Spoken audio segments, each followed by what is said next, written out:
This is a multi-part episode. If you've not listened to the previous parts, please go back and do so.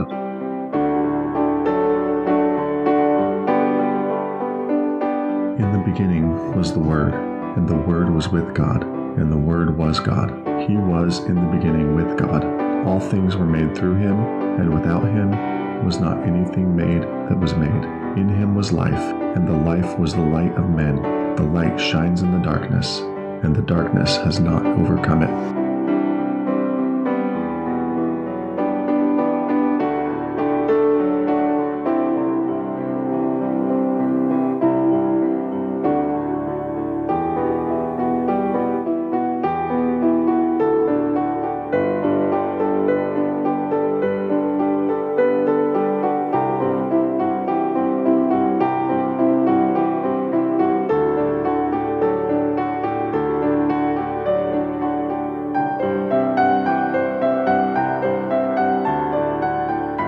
Let me ask you this. A lot of times when missionaries go home, they go through a pretty tough period.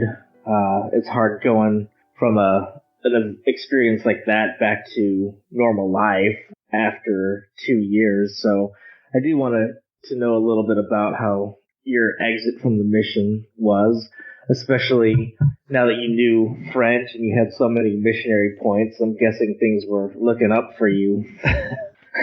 Yeah, I was kind of excited to go home because I really liked college and I was excited to go back. And just going home, being with my family and knowing a language, and it was exciting but also terrifying because I didn't know who I was. My whole identity had been wrapped up in this idea that I'm a missionary.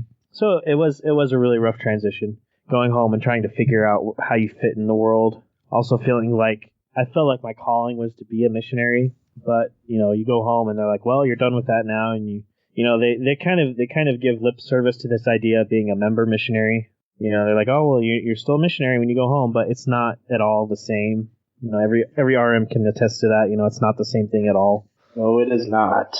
It was really rough. I didn't like being home, especially since I was thrown right into college. Like, I got home first week of August, and then, like 2 weeks later, I was back in college and I was taking Calculus 2 and like Physics 2 and I couldn't remember Physics 1 or Calc 1, so it was really rough. So I had to go back and review everything while I was learning new stuff. And not only that, but I had met a girl in my last area on my mission, and we kind of like started talking after I got home.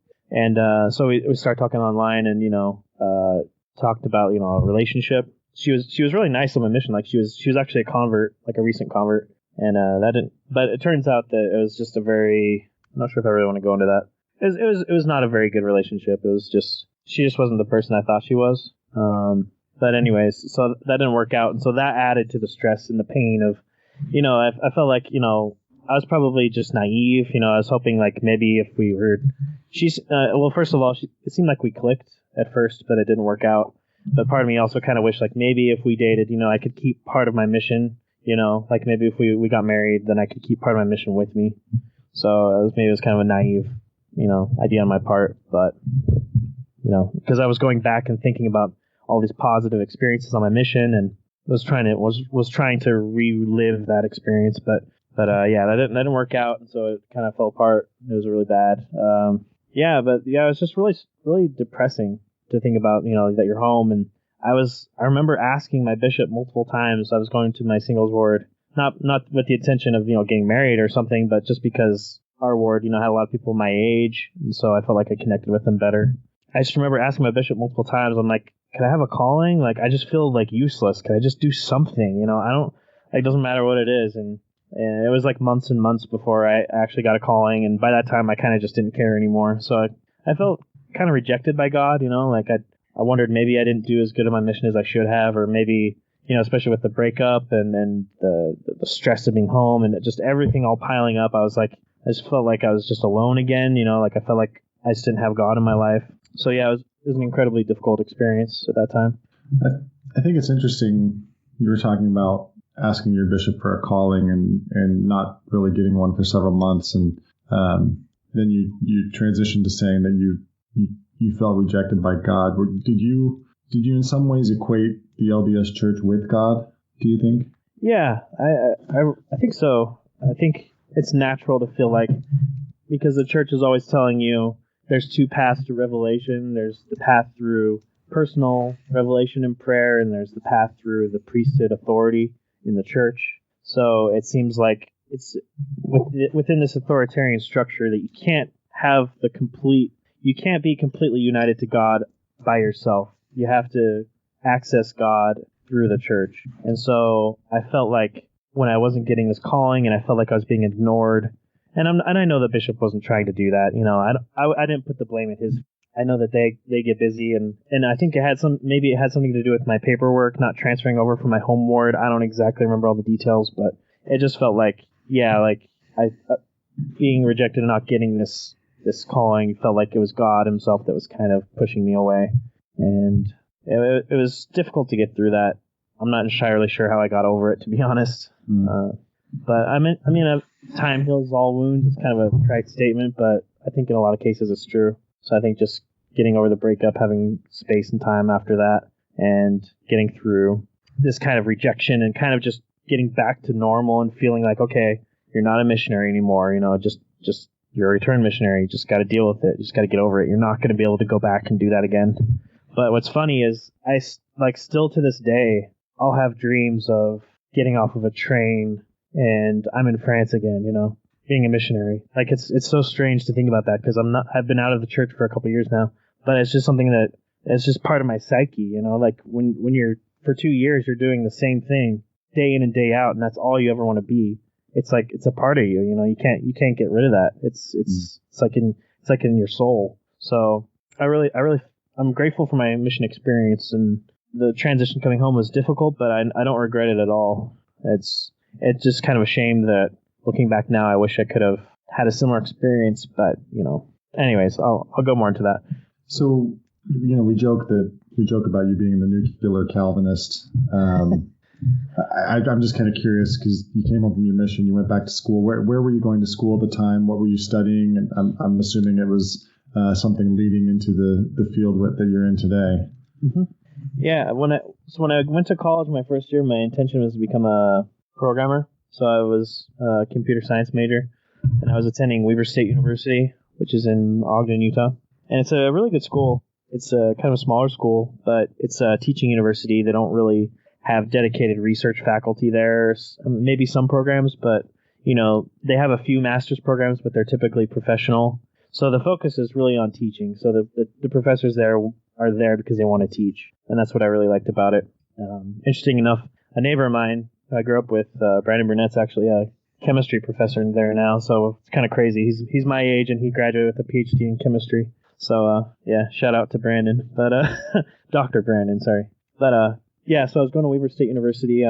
When I came home from my mission, when I left my mission, I think I was using Java version 5, something like that. And then when I came back from my mission, they were using like Java version 9 or something. So, it's basically the same, but quite a bit different. So that was kind of the first thing that bugged me. I was like, all right, I'm tired of like software constantly evolving. I don't want to be, in my 60s or 70s and realize I have to learn some crazy brand new software or technology. So I was like, maybe there's something technical, but still a little bit more constant, not as fluctuating as like computer science is. And computer science is a great field, I end up actually having to do a lot of programming for my field anyway, so I couldn't completely escape it. But so that's when I was interested in doing engineering, because my grandfather on my mom's side, he was a mechanical engineer at Thiokol, ATK now, I think, unless if they're not around anymore. But they designed the solid rocket motors for the space program. Mm-hmm. So he would tell me stories about all the cool projects he would work on, back in the 60s and 70s and stuff. And some of it was, classified or declassified. So some of it he probably couldn't tell me, but some stuff he could. It was just cool to hear all the cool projects he worked on. And I had an aptitude and interest in science and physics, chemistry, mathematics, that kind of thing. So it all kind of just fit. So, but the problem with that is Weber doesn't have a mechanical engineering program. So I took a year or two of courses there at Weber State, and then I had to transfer. So I transferred to University of Utah, and I finished my mechanical engineering degree there. What year was that? So I graduated with my bachelor's in science in 2013. And yeah, and in that time, I was still kind of trying to figure out, like, what kind of job do I want to get into? And that's when I'd been taking this, physics courses, and, they got into quantum mechanics and nuclear physics, and just a taste of it, not really anything deep. But I thought it was really cool. I really liked it. I really liked studying radiation, and I found out there's a graduate program in nuclear engineering at University of Utah, and I got, like, ever since then I got super psyched about it. So I'd read all about it and all the different things you could do with nuclear, and I wrote reports for my English courses, my general ed courses related to nuclear engineering. So I was just really pumped up about it, and so ever since then I'd been planning to do nuclear. So I finished my bachelor's and I applied for the graduate program in nuclear. So that's what I did at University of Utah. I did my master's there and defended my thesis and all that stuff. And I did that, finished that in 2015. And then when I finished that, then I wanted to go on to more schooling. So I applied to out of state, because it's never good to do, a bachelor's, master's, PhD, all from the same school. You can do it, but they kind of suggest you branch out a little bit. So I applied to a few programs, and I originally was going to do something strictly fluids related. So I applied to RPI because they have a really renowned professor in fluids here. But I ended up doing something else, multi-physics. So that's how I ended up at, now I'm in Troy, New York, working on that, going to RPI. Rensselaer Polytechnic Institute is the name of the school. So when I left before I left to come here to RPI in Troy, I had already started to kind of encounter some doubts. Before that, I was totally into the church. 2015, I was still in. But I started to question when I was a teacher for my Sunday school course, and I was giving a lesson in Sunday school in my singles ward, and I was talking about the temple. And so I was talking to everybody like, hey, we're going to talk about temples. I mean, most of you have been to the temple because you're returned missionaries, so you should be able to tell me all about it. So I asked, what are the ordinances that we do in the temple? And everybody got really silent. They got really quiet. And I was like, what's the big deal? We can talk about the temple. There's nothing wrong with that. I think it's just inherent in the LDS psyche that's like, be careful. You don't want to say too much because that's too bad, because you made covenants not to reveal anything. So, they talked about, somebody mentioned baptisms for the dead and endowments. And then somebody raised his hand, and then he mentioned the second endowment. And I was like, second endowment? That sounds familiar. So I told him, I don't know what that is, but I'll get back to you on that. And so then I continued the lesson, and I went back to study that, and I'm sure you guys have heard of that, of the second endowment or the second anointing. Yes. Yep. Yeah, so that was the first. I'd heard about it or read about it before my mission, and I kind of just like brushed it aside, like, that's not really important. Don't worry about it. But when I heard about it again, at this point I had been to college. I was nearly done with my master's degree, so I had a little bit more confidence in my ability to reason, to look at evidence and rationalize the evidence, to absorb the evidence, to analyze it, and to come to a conclusion about what kind of hypothesis you could base around the data. So I didn't have to just rely on what others thought about the data, like apologetics or apologists. I could actually read it myself and kind of trust that my mind would be able to deduce the logical conclusion. So I read into it. I read from the Dialogue, a Journal of Mormon Thought, where they talked about the second anointing, and it just seemed very strange to me, and it really bothered me. It got under my skin, this idea that I was working so hard on my mission. I was working so hard to try to be better, to prove to God that I loved him, that, to become something that I wanted to become, and trying to rely on Jesus. I felt like I was really praying to Jesus, praying to Heavenly Father that Jesus' atonement could make me into something better, and I just really wanted to become like Christ. I just really wanted to be a Christ-like person, and I just felt like I just could never get there. It just felt like this goal, like a crazy dream where you're trying to get to the doorway and you feel like you're almost within an arm's length, and as soon as you get there, then the door shoots past you and you've got to run another mile to get to it. You feel like you're almost there, and there's moments where you feel like you're there, but then you lose it. So that this idea that there's this ordinance that's only given to a select few people that guarantees that you will enter heaven no matter what you do, as long as you don't commit murder or commit the sin against the Holy Ghost, you're guaranteed to go to reach exaltation, to become a god, etc., etc. And that just bothered me because I just thought about all the good people in my life that work so hard, and me too, just working so hard to try to have some comfort, some peace, some assurance, and never really getting it. But then these people, they got it. These people that received the second anointing, they did receive this peace that I wanted. And I thought, why can't we have access to that? Why is it only for this select VIP group? Why can't I have it? And that really dug under my skin, and that kind of forced me to re-examine my own views of the church and the history of the church. And it didn't stop there. I started to examine the foundations of the restoration of the priesthood, the whole idea of the Book of Mormon, the validity of the 3 and 8 witnesses and their testimonies, the Joseph Smith's treasure digging. It's just everything. It started with the second anointing, but it's just re-examining everything, and polygamy too. Just the thought not only that he married young women, but the fact that he married women that were already married to other men. Just all these things just really were disconcerting to me. And it was gradual. It was a very gradual process, but I just felt more and more uneasy over time. And at this time I'd been dating someone for about 2 years now, and I felt like this was just a test of my faith, that this was God testing me, and that I would read and I would seek out the answers, and I would find an answer to my problems, to these things that had been bothering me. And as time went on, it just kind of got worse and worse, and I found more and more problems and less answers. And I struggled a little bit that summer before leaving for Troy to attend church. I was doing an internship in Idaho, so I think I attended church there, but not constantly, because I was just digging into books and trying to solve this problem. I was looking at it like an engineer would. You just have a problem, you got to solve it. So there's got to be an answer so that I can keep my faith. But like I said, I held on to this hope that I was going to get through to the end of it, and I was going to be a stronger Latter-day Saint, and I was going to be I was going to be a representative of the church, and I could help other people who went through the same thing I did.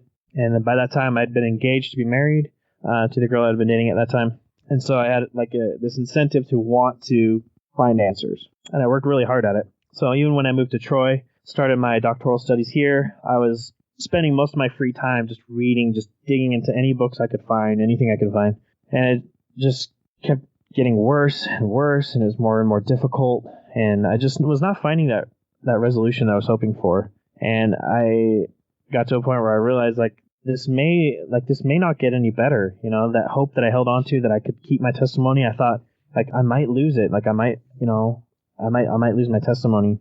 But I couldn't let anybody know, because there's this idea in the LDS churches where it's if you have doubts, you can't really share them. You kind of just have to go along with the flow. You have to go with the program. You kind of have to put on a face and pretend like everything's okay, even though inside I was just like a complete mess. I was just so messed up in my head and in my heart. I just felt sick to my stomach.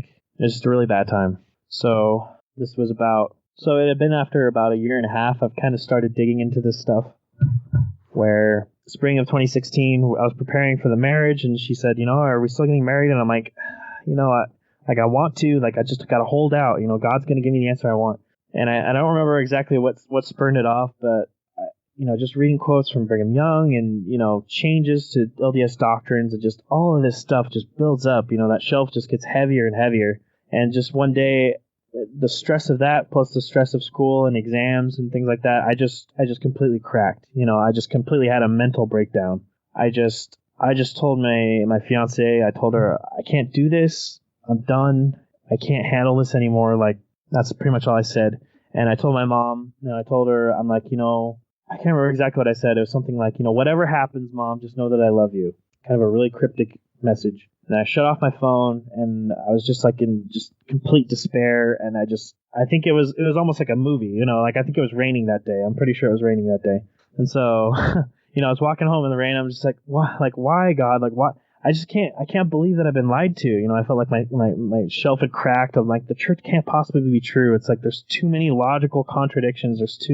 There's too many changes to the doctrines. How could God change the doctrine of salvation one day? Previous LDS prophets said that you have to be married, in a polygamous marriage to get to heaven, and then they changed their mind years later. Just all these contradictory messages. I just couldn't take it, and I just lost it. And so for like the next few days, I was just inconsolable. I was just in my apartment, just by myself. I had no one to talk to, no one to vent with. So I just tried to deal with it on my own. And then probably 2 or 3 days later, I turned my phone back on, and I just needed time to figure things out. So I just took those few days off and just tried to figure out my life.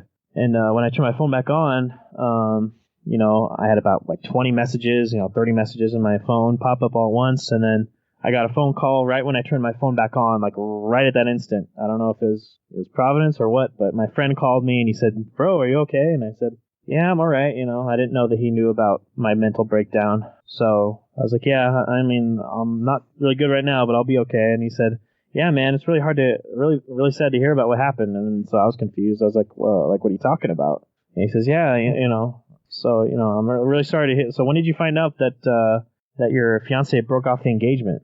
And so, like, in my mind, I was like, "Oh, I guess it's off then." It was probably a month and a half away. And so she broke it off because based on my message, saying I couldn't do it anymore, I couldn't be in the church anymore, that kind of thing. So she broke off the engagement, and I was kind of left there to pick up the pieces by myself in New York. It was a really rough time. I didn't have any real friends or family here. So I just tried to figure things out and figure out who I am, figure out what I want to believe, figure out where I want to go. And it's kind of that way for a few weeks. Had you talked with her at all prior to that about what you were going through? I tried to hint at some things I had been struggling with. I had mentioned things like she was a returned missionary, so she really wanted to be in the church for the rest of her life, but she was kind of like a lot of LDS are, I think, where you go and you tell everybody how much you love the church and you believe the church is true, but it's a very fine line with that testimony, kind of an anxiousness or a fear that there may be just one thing that sets you off or proves that the church isn't true. So I had known in the past, based on other conversations where I was more intellectually open to reading stuff that may not be pro LDS material, but anything like that, if I told her I was reading a book that was not written by an LDS author or something, it kind of freaked her out a little bit. She would be like, "Well, are you reading the Book of Mormon? Are you praying? Are you staying, strong in the church and things like that?" And I'd be like, "Yeah, don't worry. It's just, it's just something interesting to read." And that would kind of appease her. So I knew that if I were to bring any of this up with her, it would really scare her away. But I tried to share some things like in a non-confrontational way. I'd be like, "So I was reading about what is her name? It's like it's a woman that has like 5 names." And she was married like 3 or 4 times. So I think her name starts with like a Z, like Ziantha or something like that. She was one of the women that was married to. She was married previously, and then she was married polygamously to Joseph Smith. And then after Joseph Smith died, she went to live. She was kind of always staying with her first husband. Even though she was married to Joseph Smith, she stayed with her first husband. But then when Joseph died, Brigham Young came in and kind of like took over, and kind of took all of Joseph Smith's previous wives, took care of them. So he kind of tore her from her first husband's house and said, "Well, she's my wife." So that story was one of the real breaking points in my testimony. I was like, that's just despicable. Literally forcing a woman from her husband's home. I just couldn't stand that. So I kind of tried to bring that story up with her. Like, what do you think about that? Like, what if that were us today? Like, what if we're like, after we're married, if the stake president came up to us and said, "You know what? I know she's your wife, but God told me that she needs to be my wife and she can't live with you anymore."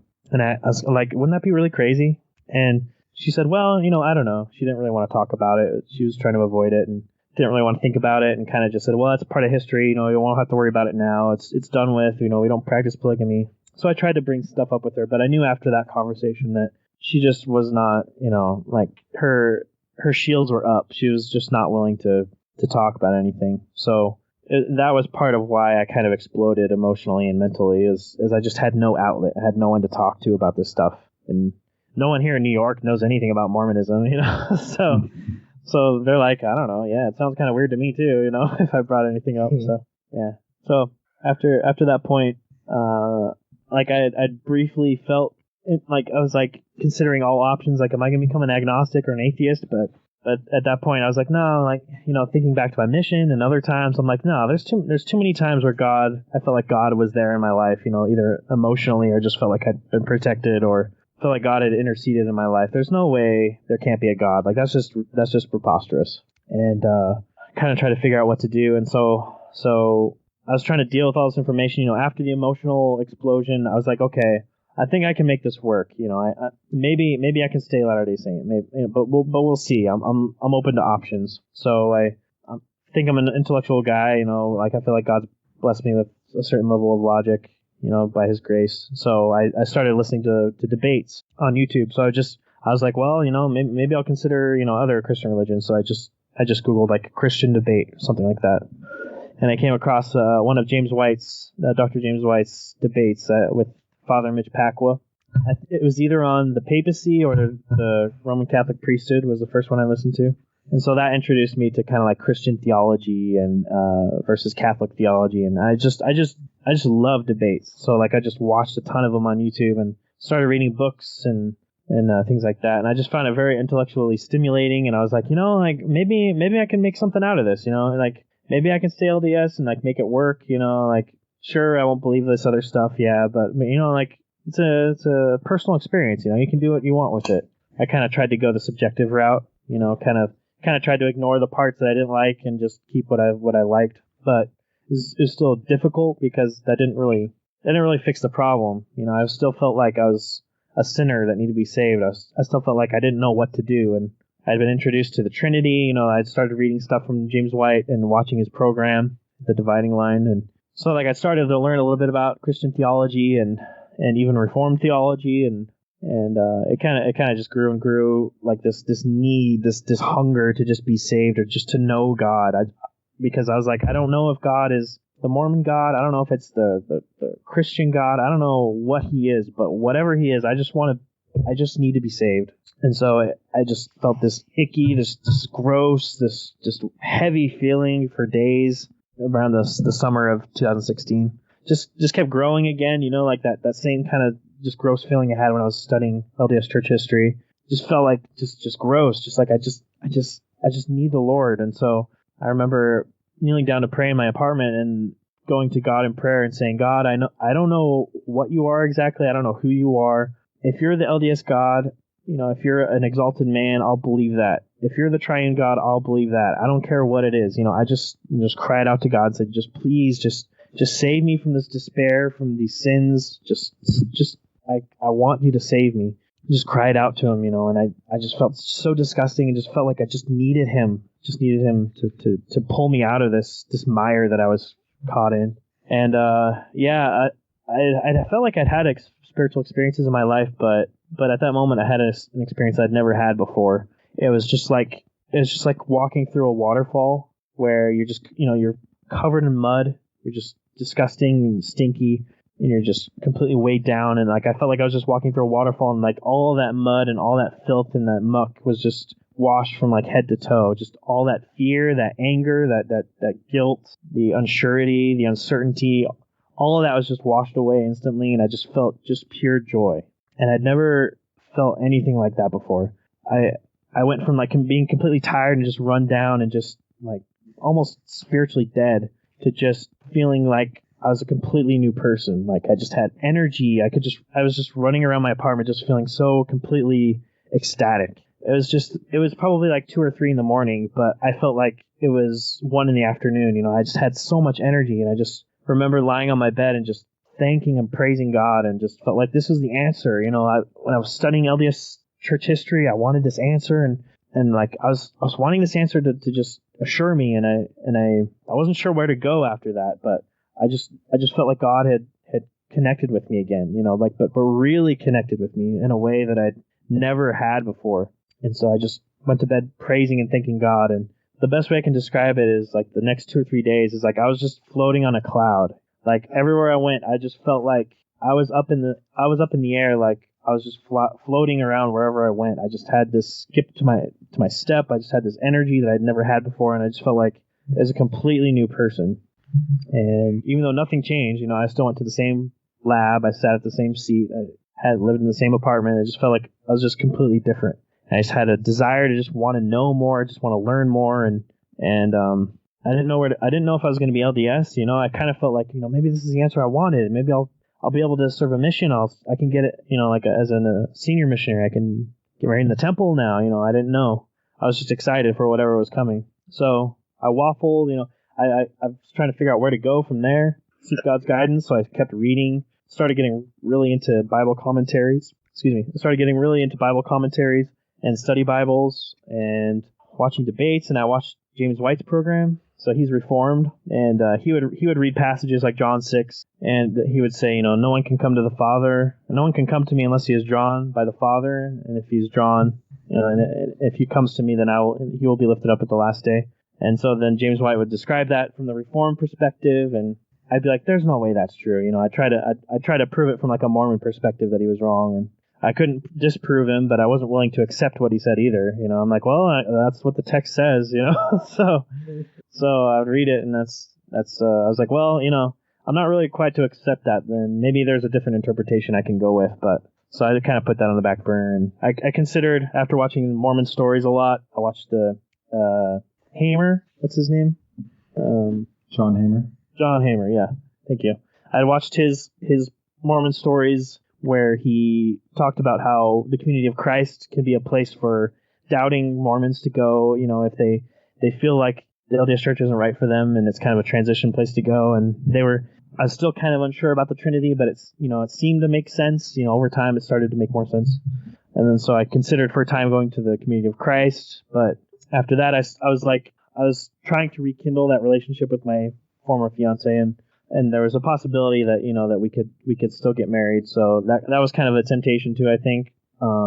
Maybe not temptation, but just my thought process is like, well, maybe this is true, so I'll at least give it a shot. So I tried to pick up the pieces and stay LDS again, but just the more I studied, the more I read over the months and months, the less, I was like, I can't do this subjective thing. I can't be part of a church and pick and choose what I want to believe.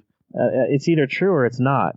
There's no cafeteria Mormonism in my mind. It's like you're either a pure Mormon or you're not in. So it was over that time period where I was just continuing to study Christian theology, trying to figure out what I wanted to believe, what I thought the Bible taught. That was the only real anchor I had, was God and the Bible. So I was like, wherever God leads me, that's where I'm going to go. I don't care where it leads me, but I'm just going to believe truth, no matter where it takes me. So a lot of transitions in 2016. And so, so then I looked around for a while for a church, and wasn't quite sure which church to join or which church to go to, because as a Mormon, leaving the church, your first thought is like, okay, well, if I'm going to be Christian, which one of the thousands of denominations should I join, right? That's usually the first question they ask. So, with Reformed theology, that limits it significantly. So, at my beginning of my journey, when I kind of had my conversion experiences, I was like, well, what if I leave and become Christian? Where do I go? I could become Community of Christ. That's familiar to me, it's very similar. Or I could do this or that. But then when, Reformed theology, I think God kind of used as a means to help make it easier for me, because I have a very hard time making decisions, especially decisions as important as eternal heaven or hell, like which church to join. So I think God kind of used that as a means to make it easier for me. And like I said, it just made sense to me. So that's why I was drawn towards it. So eventually I was drawn to, in my area, I found two churches I could attend. I could attend an OPC church, so Orthodox Presbyterian Church, or a Reformed Baptist church. So I started attending those two churches kind of simultaneously while I was trying to figure out the theology and figure out which one I would want to join. That's very cool. Well, Matthew, let me ask you one last question from me. Okay. Is there anything that you would like to say to any Latter-day Saints that are listening in right now? I would just urge them to go back to the Word. Don't take what I say as authoritative. I'm not an authority. I'm just a guy who's, I believe, has been saved by God's grace alone. Just go to the Bible. As Paul said, there may be some passages that you don't understand or having trouble grappling with, but just go to the Bible and just read it and just pray for God to teach you what it says. If there's either one of two options. If you're right, if Latter-day Saints are right and it turns out that I'm wrong, when you read the Bible, let's just think of this hypothetical situation. If I'm right and they're wrong, they have nothing to lose by studying the Bible in depth. But hypothetically, I truly believe that that God saved me and that this is the correct position, but I'm just saying hypothetically, if we're right, then you have everything to gain by reading the Word and trusting what it says. So I just urge them just to go to the Word. Just one of the books that's least studied by Mormons is Romans. Just read Romans straight through. Start with chapter 1 and just pray for God to give you understanding. Because in it, it says that God justifies the ungodly, not by our works, but by our faith. And that's one thing that Joseph Smith changed in his inspired translation, is he changed it from God justifies the ungodly to God justifies not the ungodly. And I would just ask any LDS listeners just to think about why he would add that not in there. Why do we have to become godly first before God can justify us? Is it even possible, based on Romans chapters 1 through 3?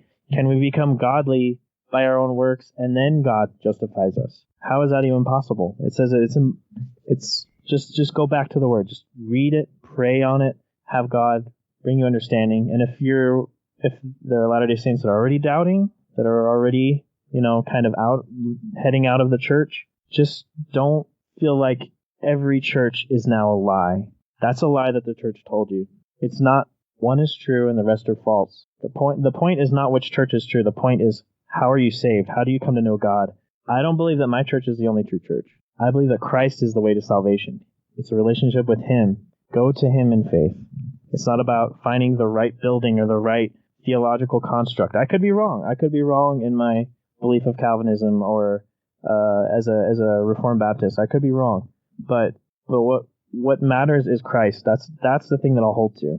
And that's what matters the most in our salvation. So, like I said, you have really nothing to lose. So I just challenge every LDS person just to go to the Word and just read it and not be afraid. Just trust in God.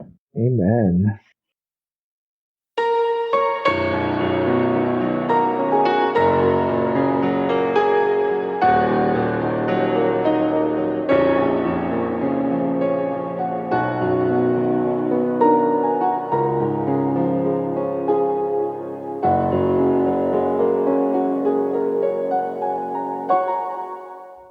Thank you for tuning in to this episode of the Outer Brightness Podcast here on our YouTube channel. If you enjoyed this episode, please give it a like, share it with your friends, and subscribe to our channel. We hope to upload more episodes in the future. We also have a Facebook page and would appreciate it if you liked it and followed us there. And we also have a Facebook group where you can join to discuss the podcast with the co-hosts, fellow friends, and followers of the podcast. We hope to talk to you in the future. Stay bright, Fireflies. You can subscribe to the Outer Brightness Podcast on Apple Podcasts, Google Podcasts, Google Play, CastBox, Podbean, Spotify, and Stitcher. If you like what you hear, give us a rating or review wherever you listen. Thank you, Fireflies. You can also connect with Michael the Ex-Mormon Apologist at FromWaterToWine.org, where he blogs, and sometimes Paul and Matthew do as well. Music for the Outer Brightness Podcast is graciously provided by the talented Brianna Flournoy and by Adams Road. Learn more about Adams Road at www.adamsroadministry.com.